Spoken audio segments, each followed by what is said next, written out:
आज के इस शो में आपके सवाल हमारे जवाब में मैं आप सबका स्वागत करता हूँ।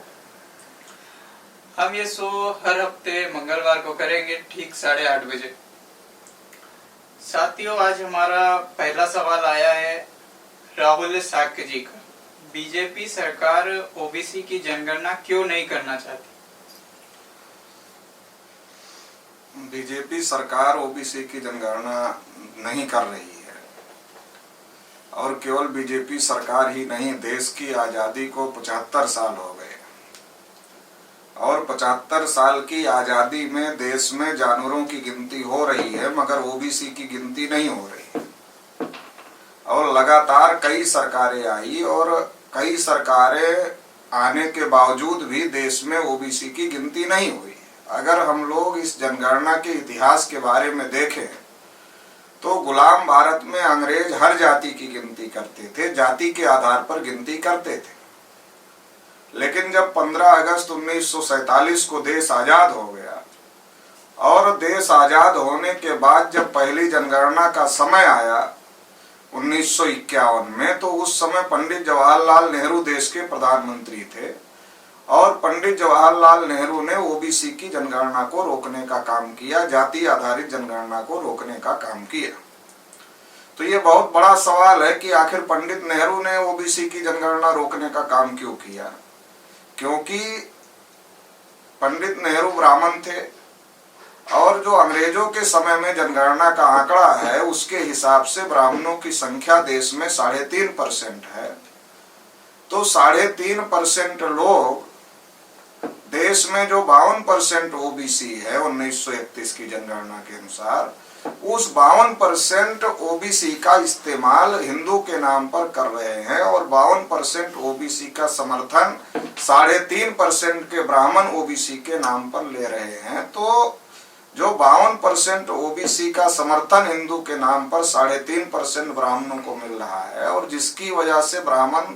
गांव के प्रधान से लेकर प्रधानमंत्री तक बनने और बनाने में सक्षम हुए हैं, तो अगर ये जाति आधारित जनगणना होती है तो इससे जो 52% ओबीसी है उसके अंदर चेतना पैदा होगी कि 3.5 ज्यादा होता है या 52 ज्यादा होता है।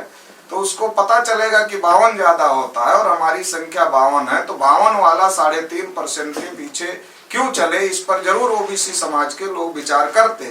तो इसलिए 1951 में नेहरू जी ने रोका, 1961 में नेहरू जी ने रोका, 1971 में जब जनगणना का समय आया तो इंदिरा जी देश की प्रधानमंत्री थी, 1981 में फिर इंदिरा जी देश की प्रधानमंत्री थी, 91 में नरसिंह राव देश के प्रधानमंत्री थे जो दक्षिण भारत के ब्राह्मण थे, उन्होंने रोका,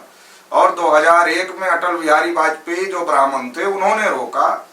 और 2011 में मनमोहन सिंह देश के प्रधानमंत्री थे। लेकिन फैसले लेने का अधिकार जनगणना के संदर्भ में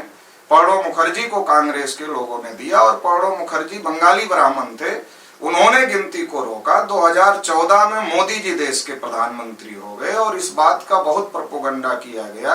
कि एक ओबीसी का व्यक्ति देश का प्रधानमंत्री बन गया। मगर मोदी जी जब देश के प्रधानमंत्री हो गए तो चेहरा मोदी जी का है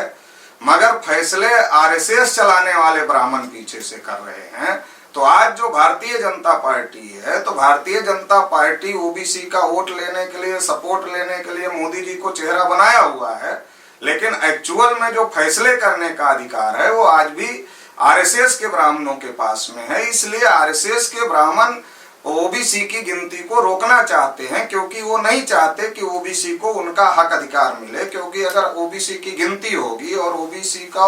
उनका हक अधिकार मिलेगा तो देश में जो ब्राह्मणों ने अनियंत्रित तरीके से कब्जा किया हुआ है वो कब्जा हट जाएगा, क्योंकि ओबीसी के हिस्से पर ही ब्राह्मणों ने कब्जा किया हुआ है। तो इसलिए आरएसएस के ब्राह्मणों ने